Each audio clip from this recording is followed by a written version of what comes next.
we're the Pittsburgh Steelers. We know everyone's coming for us. If you didn't know who, I'm not trying to take any shots at anybody, but if you didn't know who America's team was, you should have seen the stands and all the terrible towels. Dallas may be America's team, but we'll be the world's team because we got fans everywhere and they're the best in the world. That's a shot right there. That's a shot right there. And, as a man who grew up in Cincinnati, Ben Roethlisberger has ripped my heart out and stomped on it probably more than 10 or 15 times, probably more than 25 times now that I stop to think about it and actually say it out loud. But they really probably are the world's team because no matter where you go, there is always terrible towels. There is always Steeler fans, and it runs deep to their core when they root on their Pittsburgh Steelers. Brother, let me tell you this. I've been around the world, and people have recognized me from playing with the Patriots. But you ever hang out with Hines Ward? Man, they know this dude and all the Pittsburgh Steelers everywhere. It's just a very popular team. And Big Ben, I mean, he's tremendous, and he's been so impressive.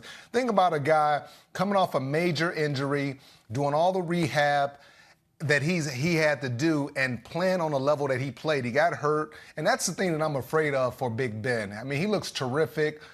Even when he went out and he was having some problems. They came in, Mason Rudolph came in, didn't look great. Big Ben came back in and did his thing in the fourth quarter.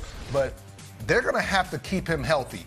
If he doesn't stay healthy, they're going to have problems.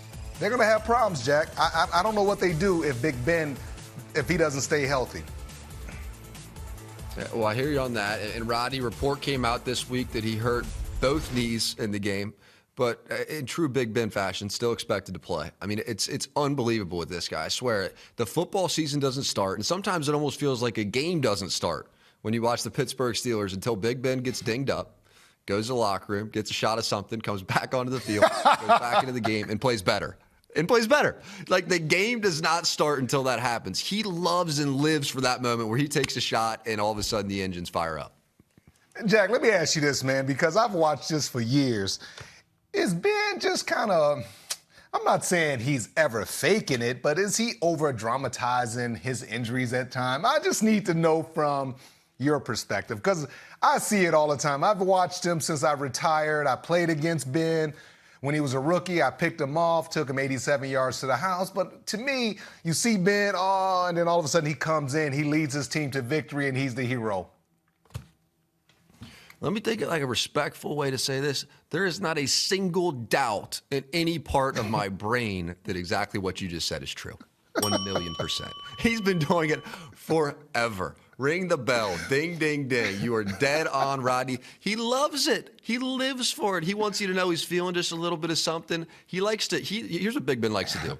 He likes to write the next day, the Monday headlines on Sunday. He's like, he might as well just phone up to the press box and tell them, here's the story, boys. I'm coming back and winning it. But in case you forgot, I got a little bit of a sore knee. Now watch. Every game, every week. That's what he does. And, it's funny, too, because I was watching some shows earlier and everybody's talking about, the lack of explosive plays. And this offense is different. What people don't understand is Ben had a surgery. He had a major surgery. So they're not trying to let him just hold the ball. He's getting rid of the ball quicker, and they use the quick passes to set up the shots down the field.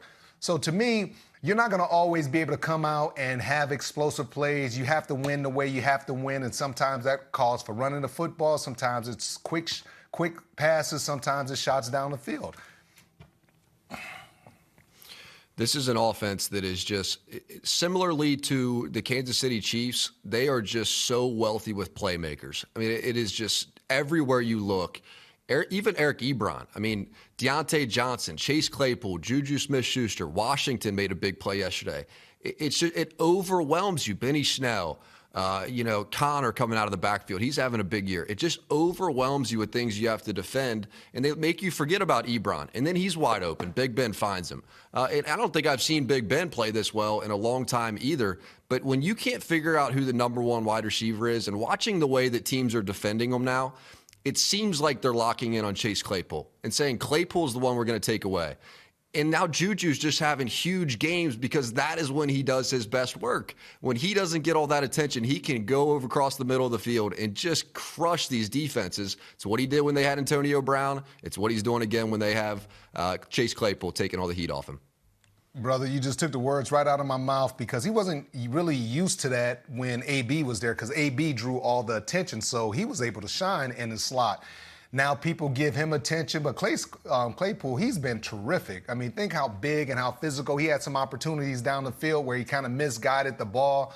But, yeah, I mean, they have weapons all over the place, and the frustrating part about it from a defensive standpoint is you don't know who to take away. Do you take away Claypool? Do you take away Deontay Johnson, Washington, Juju? You don't know who to take away. And then we haven't even talked about, well, you mentioned Double E, Eric Ebron.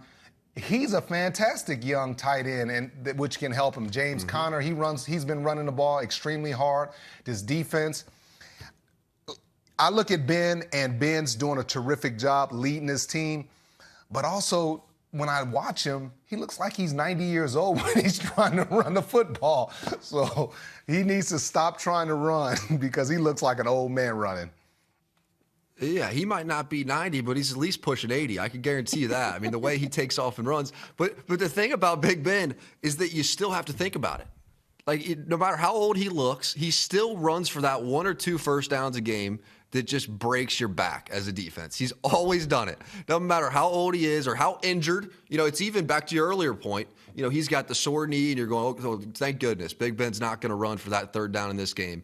And then he still does. Every single week. Doesn't even matter how sore that knee is. He'll get that 1st down, and then he'll get up and limp back to the huddle. It's the worst part about playing against him. Hi, I'm Mike Tirico, and thanks for watching. Make sure to hit subscribe for the latest news and highlights from NBC Sports.